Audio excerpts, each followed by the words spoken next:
You know that moment when you realize the person everyone thinks is perfect isn't? Well, I'm about to tell you exactly how I discovered this the hard way and how it almost cost me everything. If you're enjoying this story, hit that subscribe button and give this video a thumbs up. My name is Jake, and 6 months ago I started as an intern at Morrison & Associates, one of the most prestigious consulting firms in the city. I was thrilled to be there, even if it meant getting coffee, making copies, and being treated like I was invisible most of the time. The company was run by Mr. Morrison, a stern but fair man in his 60s who had built the business from nothing. Everyone respected him, including me. But there was one person who seemed to have a free pass in that office. His nephew, Derek. Derek was 28, had an MBA from an Ivy League school, and carried himself like he owned the place, which, let's be honest, he probably would someday. He had been fast-tracked to senior consultant within 2 years, a position that usually took others 5 or 6 years to reach. While I spent my days organizing files and answering phones, Derek handled the big clients, the important presentations, and got all the credit when things went well. The other employees either loved him or were too afraid to say otherwise. After all, crossing the boss's nephew wasn't exactly a career-smart move. But I noticed things. Small things at first. How Derek would take credit for ideas that came from junior staff during meetings. How he'd delegate his most important tasks to others and then present the results as his own work. How he seemed to coast on his last name rather than his actual abilities. My direct supervisor was Janet, the office manager, a woman in her 40s who had been with the company for over a decade. She was kind to me, always made sure I had meaningful work to do, and never made me feel like just an intern. Through her, I learned how the business really worked, not just the surface-level stuff they teach you in school. "Jake," Janet said to me one Tuesday morning, "Mr. Morrison wants to see you in his office." My heart skipped a beat. In 6 months, I had barely exchanged more than pleasantries with the big boss. I straightened my tie, grabbed my notepad, and knocked on his office door. "Come in," his deep voice called. Mr. Morrison's office was exactly what you'd expect. Mahogany desk, leather chairs, diplomas, and awards covering the walls. He looked up from his computer as I entered. "Jake, right? The intern from Michigan State?" "Yes, sir. That's me." "I've been hearing good things about you from Janet. She says you're reliable, smart, and eager to learn." "Thank you, sir. I really appreciate the opportunity to work here." He nodded approvingly. "I'm putting together a team for our biggest client presentation next month. Hartwell Industries. They're looking to restructure their entire operations. It's a multi-million-dollar contract." My eyes widened. This was huge. "Derek is leading the project, of course," Mr. Morrison continued, "but I want some fresh perspectives on the team. You'll be working directly with him on the research and analysis. Think you can handle it?" "Absolutely, sir. I won't let you down." "Good. Derek will brief you on the details. This project could make or break us for the next fiscal year, so I need everyone at their best." As I left his office, I felt like I was walking on air. This was my chance to prove myself, to show that I was more than just someone who fetched coffee and made photocopies. I found Derek in the conference room surrounded by papers and charts. He looked up as I entered, and I could immediately tell he wasn't thrilled about having an intern on his team. "So, you're my new research assistant," he said, not bothering to hide his lack of enthusiasm. "I'm here to help however I can," I replied, trying to stay positive. "Right. Well, here's what I need." He slid a thick folder across the table. "Hartwell Industries has operations in 12 different states. I need you to compile all their financial data from the past 5 years, organize it by region, and create a comprehensive analysis of their profit margins." I flipped through the folder.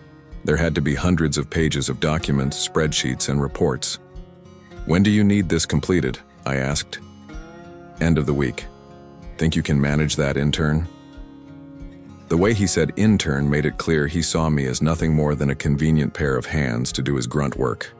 But I was determined to prove him wrong. "I'll have it done," I said confidently. Derek smirked. "We'll see." For the next 4 days, I practically lived in that conference room. I arrived early, stayed late, and worked through lunch. I didn't just compile the data. I analyzed it, found patterns, identified inefficiencies, and discovered opportunities that weren't immediately obvious. The Hartwell Industries case was fascinating. They were a mid-sized manufacturing company that had grown rapidly through acquisitions, but their operations were chaotic. Different divisions used different systems, there was massive redundancy in their supply chain, and their regional managers were essentially running independent fiefdoms. But I also saw the potential. If they could standardize their operations, consolidate their supply chain, and implement better communication systems, they could cut costs by at least 20% while actually improving efficiency. By Thursday night, I had created not just the analysis Derek requested, but a complete restructuring proposal with detailed implementation timelines and projected cost savings. I was exhausted but proud of the work I had done. Friday morning, I arrived at the office early to put the finishing touches on my presentation. I had prepared a 40-page report with charts, graphs, and a step-by-step restructuring plan that I was confident would impress everyone, including Derek. I knocked on Derek's office door at exactly 9 a.m. "Come in," he said, barely looking up from his phone. "I have the Hartwell analysis completed," I said, setting the bound report on his desk. He glanced at it dismissively. "Just leave it there. I'll look at it later." I also prepared some additional recommendations that I think— "Jake," he interrupted, finally looking at me. "I asked for data compilation, not strategic planning. You're just the intern, remember? Leave the big thinking to the people who actually know what they're doing." His words stung, but I tried not to let it show. "I understand, but I really think you should look at—" I said leave it. His tone was final. I left his office feeling deflated. All that work, all those late nights, and he wouldn't even listen to my ideas. But I told myself that the work would speak for itself once he actually read the report. Chapter 2. The Presentation Disaster. The following Monday was the big day. The Hartwell Industries executives were coming in for the presentation, and the entire office was buzzing with nervous energy. This was the kind of client that could set the company up for years if we landed them. I arrived early, hoping to catch Derek and discuss any questions he might have about my research. I found him in the conference room, setting up his laptop and arranging his presentation materials. "Good morning, Derek. Did you get a chance to review the analysis?" He looked up with that same dismissive expression. "Yeah, I looked at it. Good work on the data compilation. What about the restructuring recommendations? I think they could really—" "Jake, listen." He set down his papers and looked at me seriously. "I appreciate the effort, but Mr. Morrison didn't put you on this team to redesign their entire company. You're here to learn and assist. Let me handle the strategic stuff, okay?" I wanted to argue, to explain how much potential I saw in my recommendations. But the conference room door opened, and Mr. Morrison walked in with 3 executives from Hartwell Industries. "Derek, are you ready?" Mr. Morrison asked. "Absolutely, Uncle Bill. I mean, Mr. Morrison." Derek's slight slip made one of the Hartwell executives raise an eyebrow, but Mr. Morrison didn't seem to notice. The lead Hartwell executive was a woman in her 50s named Margaret Chen, their chief operating officer. She had a reputation for being tough but fair, and I could tell immediately that she wasn't someone who would be impressed by charm alone. "Ms. Chen, gentlemen," Derek began. "Thank you for considering Morrison and Associates for your restructuring needs. I'm confident that our analysis will show you exactly how to optimize your operations and maximize profitability." For the next 30 minutes, Derek presented his findings. He covered the financial data thoroughly, explained their current operational structure, and identified several areas where costs were higher than industry standards. But that's where his presentation ended. He had identified the problems but offered no real solutions. "So," Ms. Chen said when Derek finished, "you've confirmed what we already knew. Our operations are inefficient. What we need to know is how to fix them." Derek's confident demeanor faltered slightly. "Well, that would be part of our ongoing consultation process. We'd need to do more detailed analysis to develop specific recommendations." Ms. Chen exchanged glances with her colleagues. "Mr. Morrison, we were hoping to see some preliminary solutions today. We have other consulting firms presenting this week, and they've all provided at least basic restructuring frameworks. Mr. Morrison looked uncomfortable. This wasn't going as planned. "Derek," he said carefully, "didn't you prepare any recommendations?" "I focused on the analysis phase," Derek replied, clearly flustered. "I wanted to make sure we had a solid foundation before jumping into solutions." It was a reasonable answer, but I could see it wasn't what the Hartwell executives wanted to hear. They were looking for a consulting firm that could hit the ground running, not one that needed to start from scratch. Ms. Chen looked at her watch. "Perhaps we should reschedule when you have more comprehensive proposals ready." That's when something inside me snapped. I had spent days working on exactly what they were asking for, and Derek had dismissed it without even reading it properly. "Excuse me," I said, standing up from my corner chair where I had been taking notes. Everyone turned to look at me, and I suddenly realized what I had just done. Derek's eyes were wide with shock and anger. "I'm sorry," I continued, my heart pounding, "but I believe we do have some preliminary recommendations." Mr. Morrison frowned. "Jake, what are you talking about?" I looked at Derek, giving him one last chance to speak up, but he just sat there looking panicked. "As part of my analysis, I identified several specific areas where Hartwell Industries could implement immediate improvements," I said, my voice growing stronger. "If I may." Ms. Chen leaned forward with interest. "Please go ahead." Derek found his voice. "Jake, you're just the intern. This isn't—" "Let him speak," Mr. Morrison said firmly, and I could see he was curious about what I had to say. I walked to the whiteboard and began outlining my recommendations. I explained how they could consolidate their supply chain operations in the Midwest, saving approximately $2.3 million annually. I showed how standardizing their inventory management systems could reduce waste by 15%. I detailed a communication restructuring that would eliminate the redundancies between their regional offices. As I spoke, I watched Ms. Chen's expression change from polite interest to genuine engagement.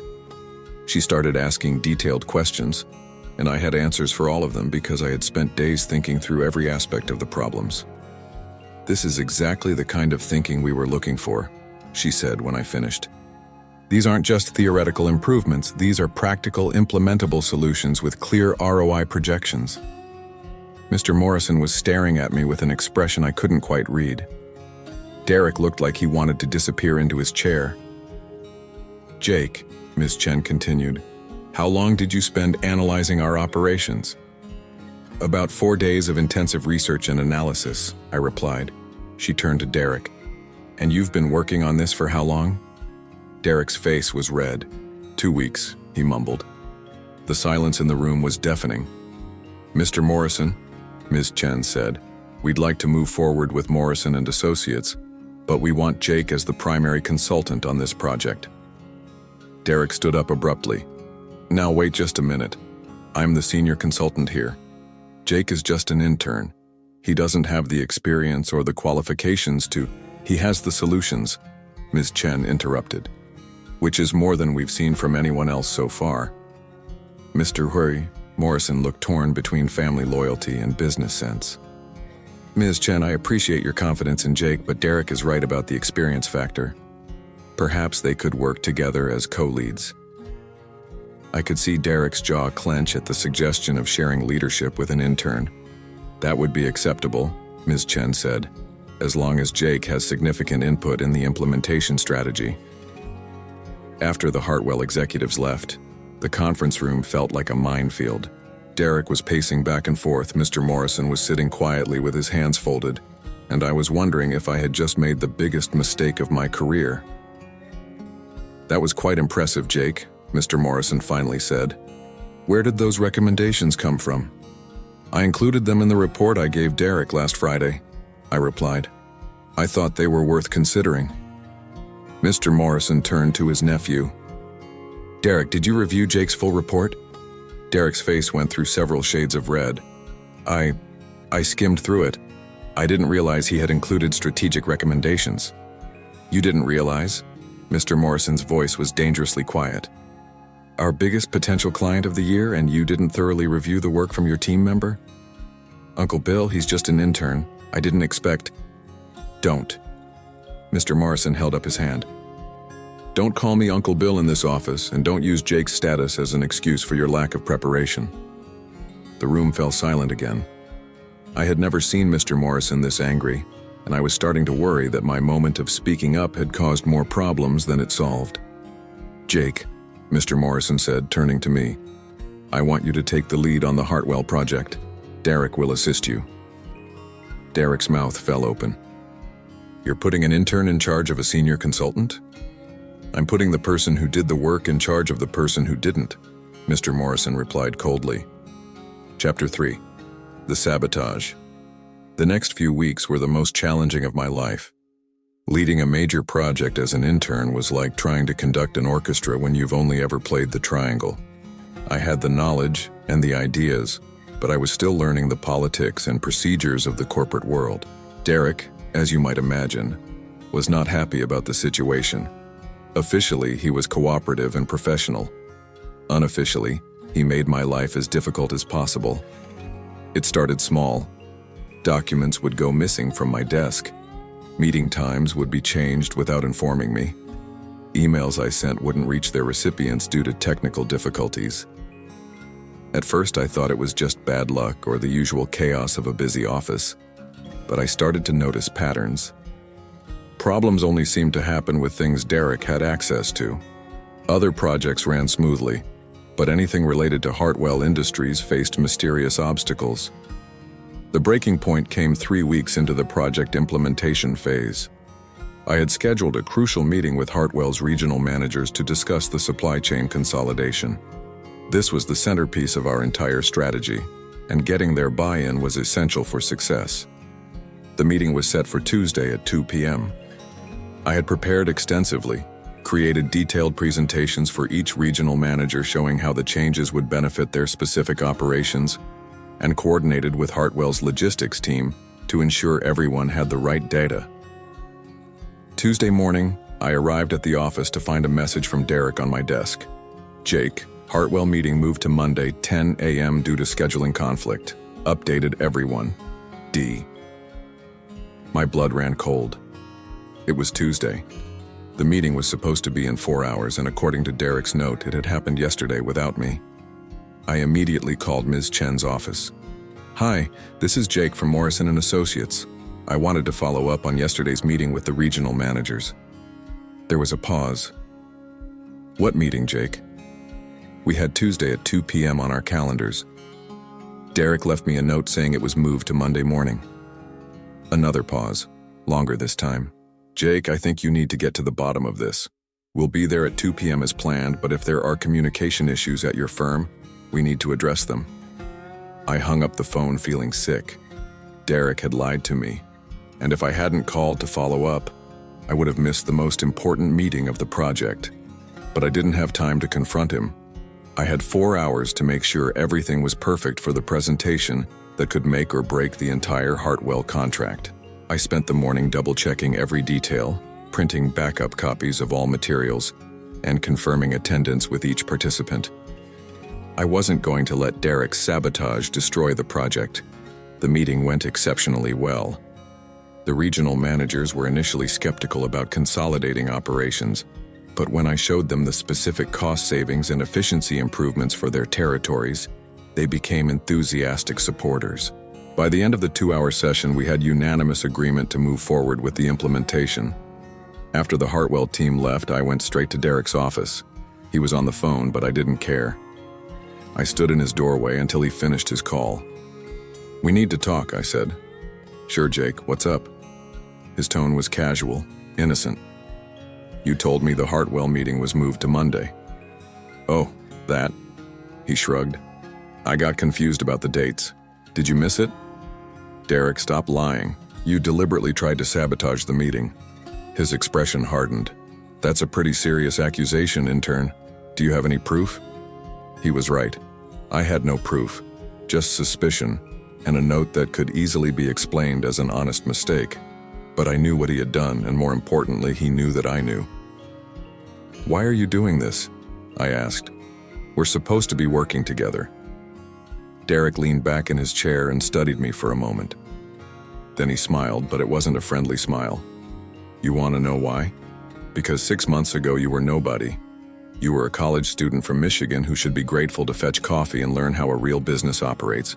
And now, because of one lucky moment in a conference room, you think you're hot stuff. His voice was getting louder, more aggressive. My uncle built this company from nothing. I've got an MBA from Harvard and 5 years of experience. But somehow, everyone thinks the intern is the golden boy now. Do you have any idea how that feels? Derek, I never wanted to. Save it, he interrupted. You had your moment of glory, but projects like Hartwell are complicated.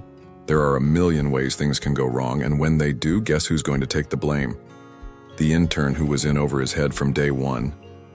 I realized then that Derek wasn't just angry about losing face. He was actively trying to make the project fail, so he could point to my inexperience as the reason. You're sabotaging the project to prove a point? I asked, incredulous. I'm not sabotaging anything, he said smoothly. I'm just not going out of my way to help someone who's clearly not ready for this level of responsibility. That evening, I stayed late in the office thinking about what to do. I could go to Mr. Morrison, but Derek was right about one thing. I had no proof. It would be my word against his nephews, and that wasn't a battle I was likely to win. But I also couldn't let Derek destroy the Hartwell project. Too many people were depending on its success, including me. If the project failed under my leadership, my career would be over before it started. That's when I decided to do something that would either save the project or get me fired. I started documenting everything. Every email, every conversation, every decision. I created detailed logs of all project activities, including Derek's involvement or lack thereof. I backed up all files in multiple locations that only I had access to. More importantly, I started working around Derek entirely. Instead of including him in project communications, I began dealing directly with the Hartwell team and other Morrison and Associates staff members. When Derek complained that he was being left out of meetings, I would politely invite him, but I made sure the meetings could proceed with or without him. It was a risky strategy. I was essentially isolating a senior consultant, which could be seen as insubordination. But I figured my only chance of success was to limit Derek's opportunities for sabotage. The strategy worked, but it also escalated the conflict. Derek became more aggressive in his attempts to undermine me. He started spreading rumors about my work quality, questioning my decisions in front of other staff members, and generally trying to erode confidence in my leadership. The situation came to a head during a staff meeting in the 4th week of the project.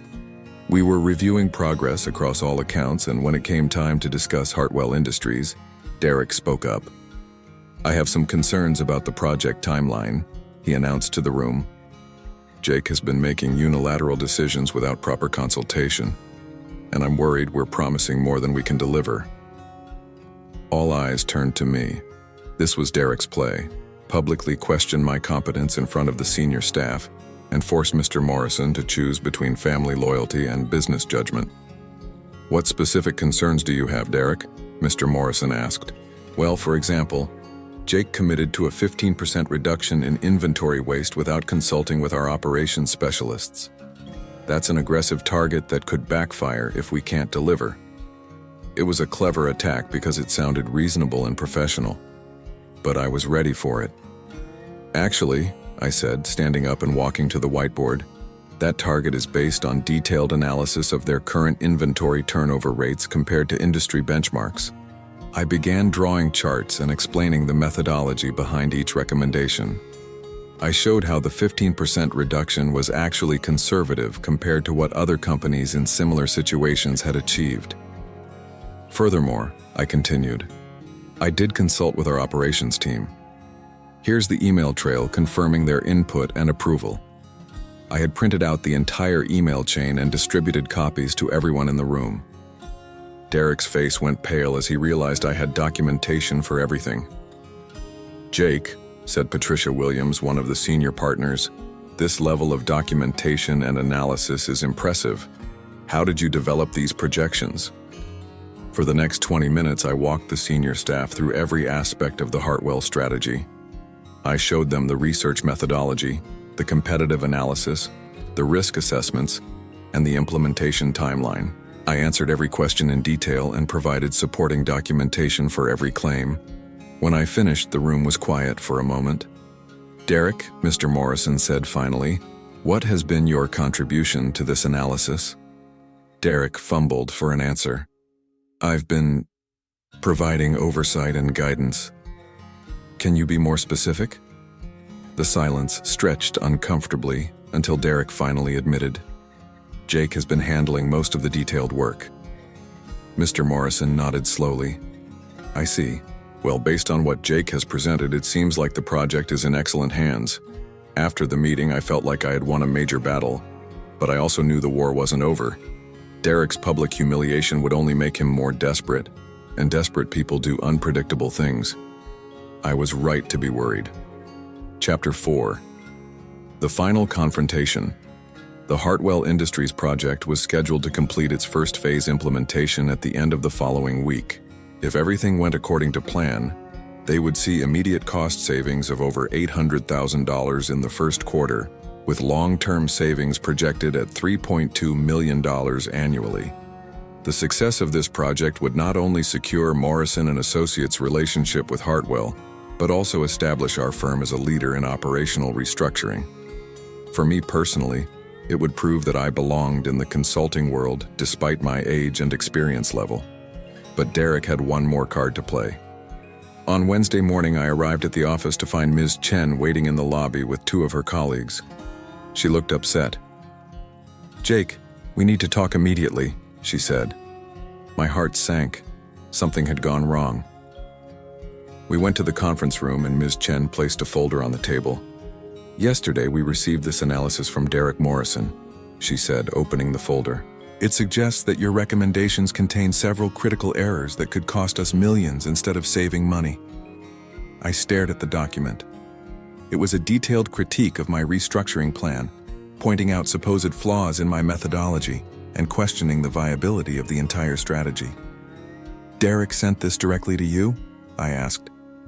"He called our CEO's office and said he had identified serious problems with the project that needed immediate attention." I felt like I was going to be sick. Derek had gone over my head, over Ms. Chen's head, and straight to the top of Hartwell Industries to sabotage the project.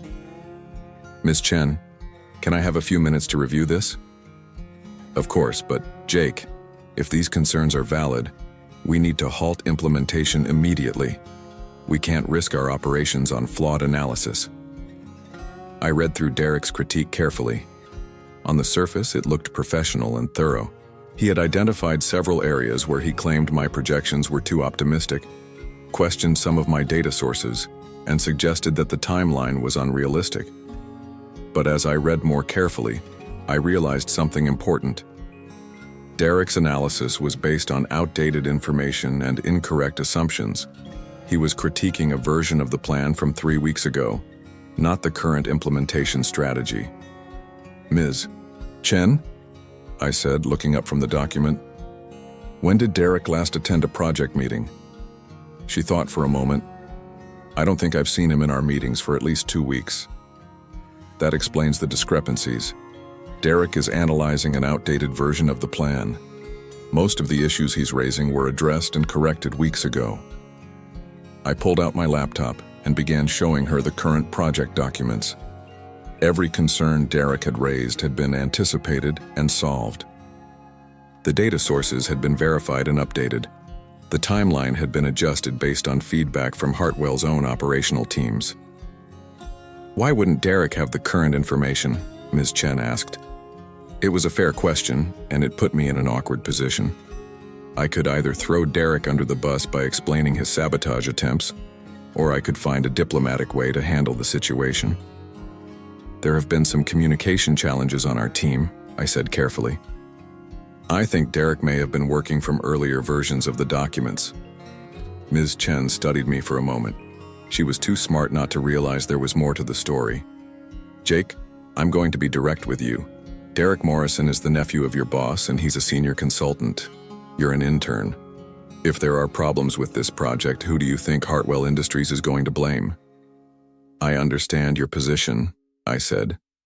but I'm confident in the analysis and the implementation plan.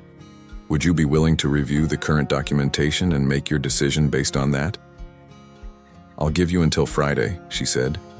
I want a complete review of every recommendation with updated projections and risk assessments. If there are any problems, any at all, we're pulling the plug on the entire project. After Ms. Chen left, I sat in the conference room trying to process what had just happened. Derek had essentially declared war, and he was using Hartwell's own executives as his weapons. I was so absorbed in my thoughts that I didn't notice Mr. Morrison enter the room until he cleared his throat. "Jake, we need to talk." I looked up to see him standing in the doorway with an expression I had never seen before, disappointment mixed with anger. "I just got off the phone with Hartwell's CEO," he said, closing the door behind him. "He wanted to discuss Derek's concerns about the project." "Mr. Morrison, I can explain." "I'm sure you can, but first I want to understand how we got to the point where my nephew felt the need to go around our entire team to express concerns about a project." I took a deep breath. This was it. The moment where I either told the truth about Derek's sabotage or tried to protect myself with diplomatic half-truths. "Sir, Derek has been actively trying to undermine this project since the day you put me in charge." Mr. Morrison's eyebrows rose. "That's a serious accusation." "Yes, sir, it is. And I have documentation to support it." For the next hour, I walked Mr. Morrison through everything. The missed meetings, the missing documents, the deliberate misinformation, and finally Derek's end run to Hartwell's CEO. I showed him the email trails, the meeting notes, and the timeline of events. Mr. Morrison listened without interruption, occasionally asking for clarification or requesting additional documentation. When I finished, he sat quietly for several minutes. "Why didn't you come to me sooner?" he finally asked. "Because Derek is your nephew, and I'm just an intern. I didn't think you'd believe me without overwhelming proof." He nodded slowly. "You were probably right. Family relationships complicate business judgment, even when you try not to let them." "What happens now?" I asked. "Now you have until Friday to prove that your analysis is correct and Derek's concerns are unfounded. If you succeed, Hartwell moves forward with the implementation. If you fail..." He didn't need to finish the sentence.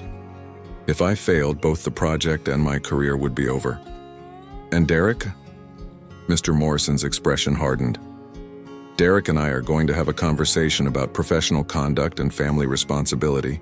That conversation must have been intense because Derek didn't show up to work for the next 2 days. I used the time to prepare the most comprehensive project review I had ever created. I verified every data point, double-checked every calculation, and stress-tested every assumption. I brought in external consultants to review my methodology. I even had our accounting firm audit the financial projections. By Friday morning, I had a 200-page document that addressed every possible concern about the Hartwell project implementation. The final presentation was scheduled for 10 a.m. in our largest conference room. Ms. Chen and her team were there, along with Mr. Morrison and the senior partners from our firm. Derek was also there, looking like he hadn't slept in days. I spent 3 hours walking through every aspect of the project. I addressed Derek's concerns point by point, showing how each had been resolved or why they were based on incorrect assumptions. I presented updated financial projections with sensitivity analyses, showing how the project would perform under various scenarios. When I finished, the room was quiet except for the sound of pages turning as people reviewed the supporting documentation. Ms. Chen was the first to speak. "Jake, this is the most thorough project analysis I've ever seen. You've not only addressed every concern but anticipated issues we hadn't even considered." One of her colleagues nodded in agreement. "The risk mitigation strategies alone are worth the consulting fee." Mr. Morrison looked around the room. "Are there any remaining concerns about moving forward with implementation?" Derek started to speak, then stopped. He looked defeated. "No concerns," Ms. Chen said. "We're ready to proceed." After the Hartwell team left, Mr. Morrison asked Derek and me to stay behind. "Derek," he said, "do you have anything you'd like to say?" Derek was quiet for a long moment. When he finally spoke, his voice was barely above a whisper. "I'm sorry. to both of you. I let my ego and my jealousy put the company at risk, and that's unforgivable." He looked at me directly for the first time in weeks. "Jake, you earned this opportunity, and you've handled it better than I ever could have. I was wrong to try to sabotage your work." "Derek," I started to say, but he held up his hand. "I'm resigning," he said. "I'll submit my formal letter this afternoon." Mr. Morrison sighed. "Derek, that's not necessary. We can work through this." "No, Uncle Bill, I mean Mr. Morrison. I crossed lines that can't be uncrossed. I endangered our relationship with a major client because I couldn't handle being shown up by an intern. That's not the kind of person this company needs." He stood up and walked toward the door, then turned back one more time. "Jake, you're going to be great at this. Don't let anyone ever tell you you're just anything." 6 months later, the Hartwell Industries project had exceeded every projection. They saved $4.1 million in the first year alone, and their operational efficiency improved by 23%.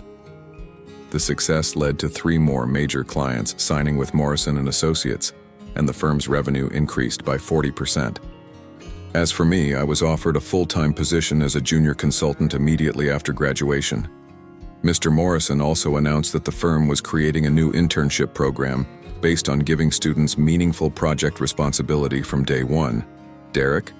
He started his own consulting firm focusing on small business development. Last I heard, he was doing well and had learned to value collaboration over competition. The experience taught me that being underestimated can actually be an advantage. When people expect less from you, exceeding their expectations has even greater impact. It also taught me that competence and hard work will eventually overcome politics and nepotism, but you have to be prepared to fight for what you've earned. Most importantly, I learned that titles and positions are just words. Whether you're an intern, a senior consultant, or a CEO, what matters is the value you bring and the quality of your work. Sometimes the person everyone overlooks is the one who sees the solutions that others miss. And sometimes being just the intern is exactly the perspective an organization needs. So the next time someone tells you that you're just anything, just an intern, just a beginner, just someone without experience, remember that every expert was once a beginner, and every leader was once overlooked. Your moment will come. Be ready for it.